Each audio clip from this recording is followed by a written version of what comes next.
Math 3, Unit 9, Section 1 Notes. So today we're going to talk about what we're going to call the WhatPower function. That's a nickname for something that we will learn more about later, but we're just trying to determine what power we need to raise certain numbers to. So based off of the sub number, which is going to be this small number, that's why it's called a sub number, which we're actually going to call the base. So in this example down here below, this is base 5.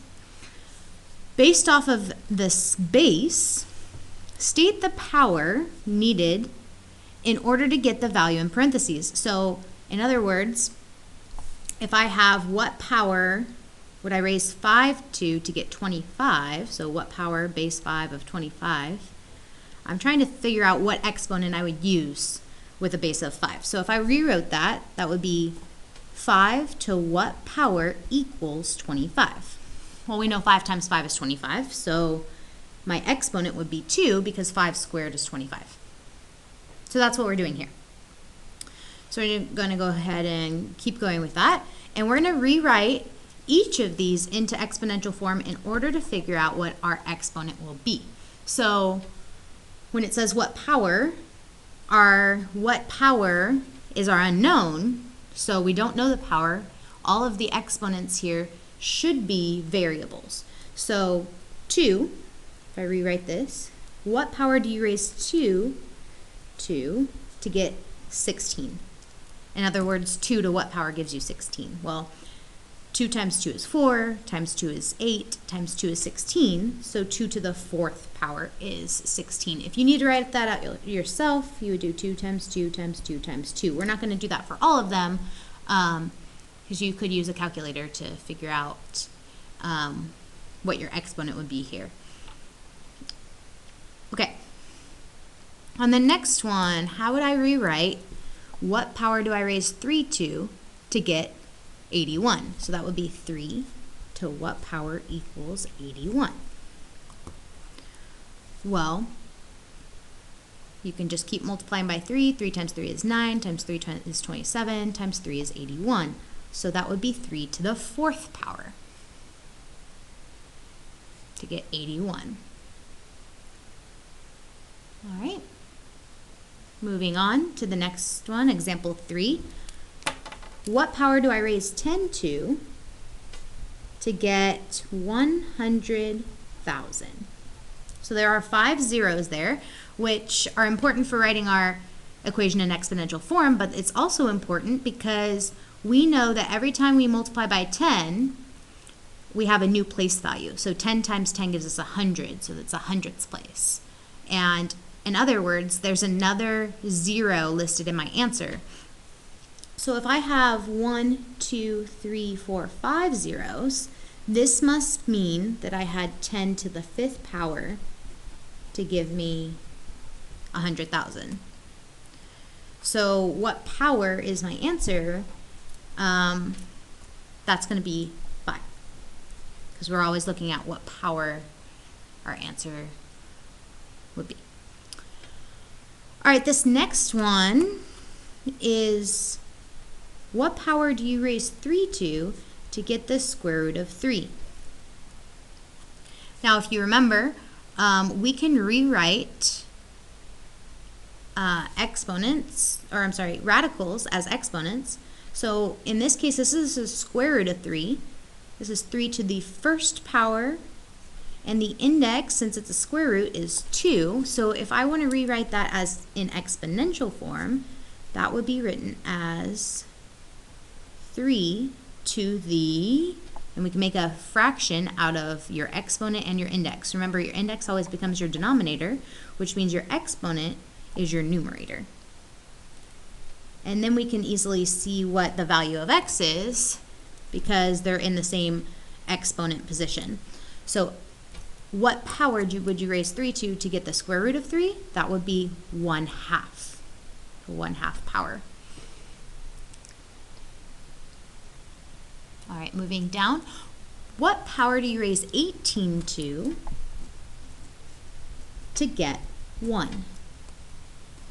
Think about this for a moment. What number would you raise 18 to get 1? Is there a number? Yes. If you raise 18 to the 0 power, you get 1. If you remember exponential functions, which are going to come very handy in this unit because what we're doing in this unit is the inverse of exponential functions. But if you remember, your starting point always came from having your exponent be equal to 0. So anything to the 0 power gives you 1, which means in this case, my exponent is 0. Okay, next one. 25 to what power gives you 5? All right, let's think about this. If I raise 25 to the 2nd power, my number is going to get bigger, but I actually want my number to be smaller. So it's going to be similar to what we did on number 4. 3 is bigger than the square root of 3. This would actually be a decimal, and you can plug it into your calculator and figure out what it is.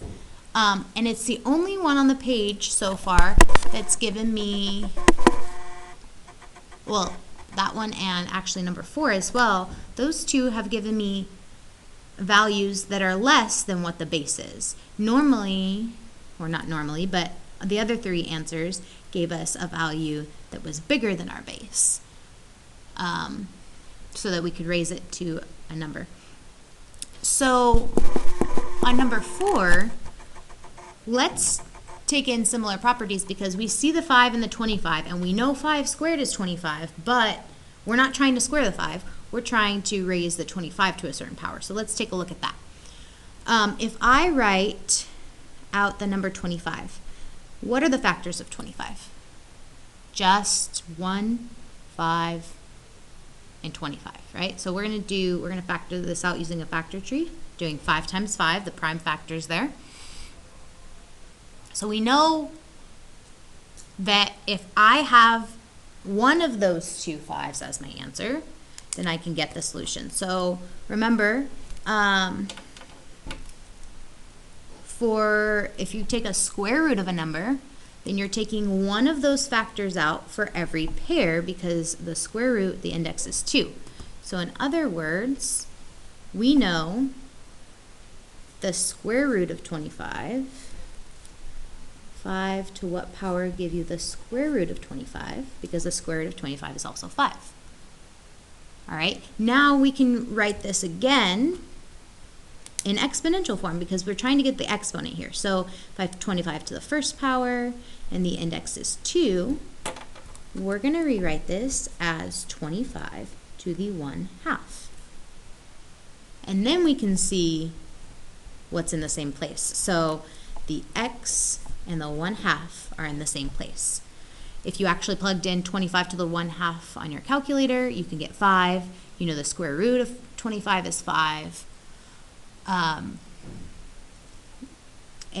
But we're trying to get it the exponent itself. So the answer for this question is the exponent, which is 1/2. What power do you raise 25 to get 5? You raise 25 to the 1/2 power to get 5. Okay, next one. Let's go ahead and write this out. How would I rewrite this in exponential form? Hopefully you said 1/3 raised to what power gives you 1/27. Okay, let's try this out. What would happen if I multiplied 1/3 by itself? 1 times 1 is 1, 3 times 3 is 9, because we're multiplying the numerators and denominators. That would give me 1/9. So if I multiply again, 1 times 1 times 1 is 1, 3 times 3 times 3 is 27, which means I multiplied 1/3 to itself 3 separate times, so that is to the 3rd power. 1/3 to the 3rd power would give me 1/27. All right. 2 to what power would give you 1/32? Well, I know that I can write the 1/32. I can rewrite it with a base of 2. So remember this number that you're raising the exponent to is called your base. So I'm going to leave the 2 to the x there, but I'm going to rewrite the 32 as 2 to a power. So 2 to what power gives you 32? 2 to the 5th power. So 2 to the 5th power is 32. But my answer isn't 5 because 2 to the 5th power would give me 32, not 1 over 32.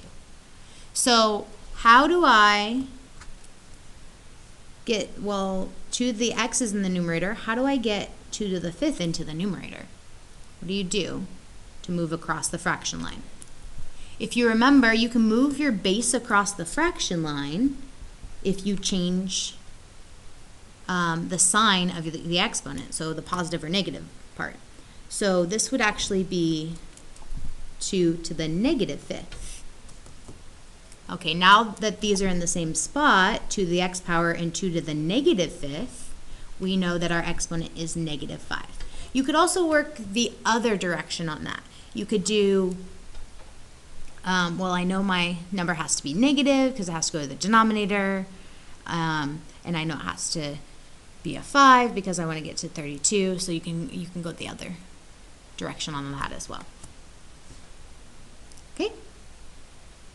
So moving to the back side now, and have a few more examples.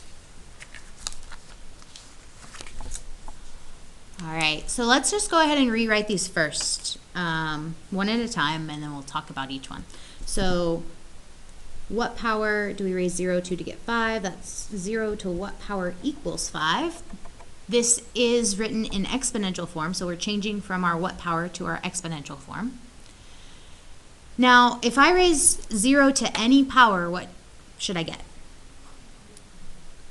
0.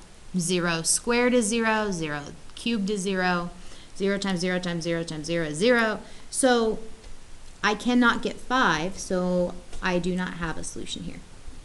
No solution.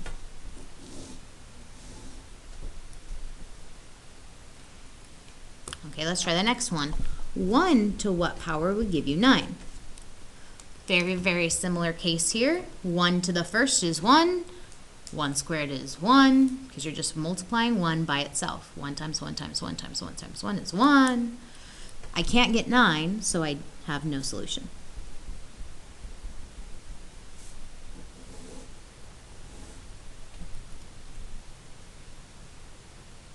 All right.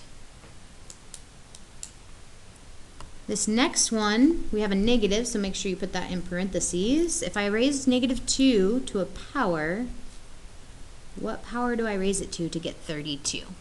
Well, on the other side, we talked about 2 raised to a certain power. So 2 to the 5th power is 32. But we don't have a 2, we have a negative 2. Negative 2 to the 5th power would be negative 2 times negative 2 times negative 2 times negative 2 times negative 2. You can write that all out. But when you have an odd number, we multiply those all together, we're going to get negative 32. So is this the same? No. So there's no other options that will give me the number of 32. I don't want imaginary solutions or anything like that, so we're just going to write no solution.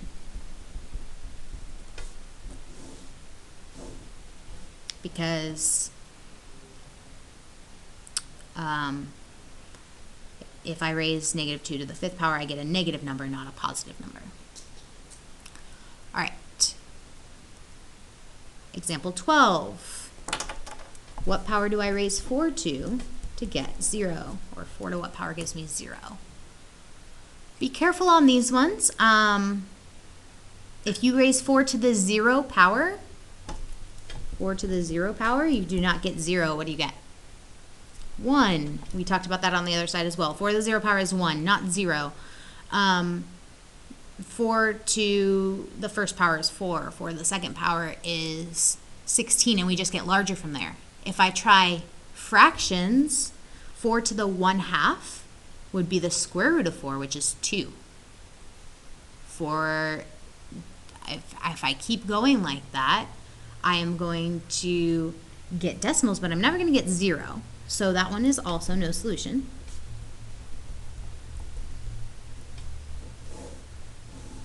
And then this last statement at the bottom, what is different about examples 9 through 12? These were the ones that had the answers were all no solution.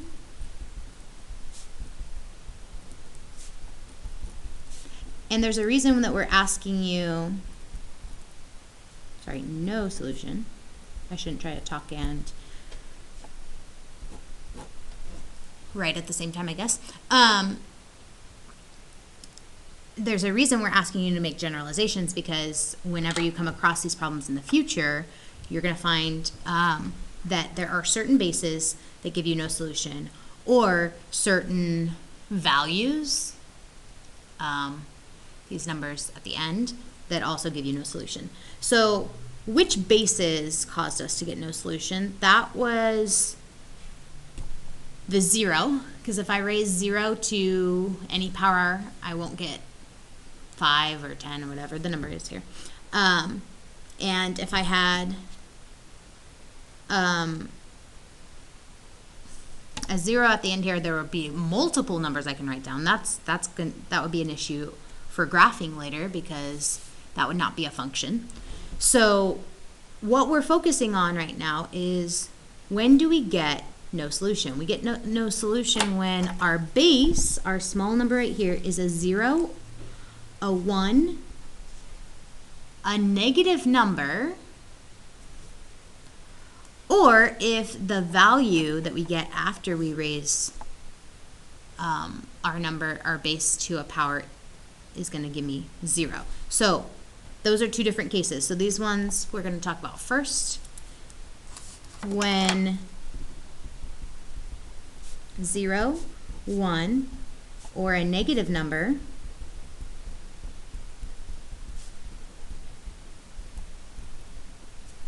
are the base of the function, your answer is no solution. And then example 12 is a little different from the rest of those. When, let's do some bullets here so we see what we're writing down. 0 cannot be an answer to your exponential form of your equation, because I can't get anything to a power to give me 0, because for the 0 power is 1, or anything to the 0 power is 1, it's not equal to 0. So also 0 cannot be an answer.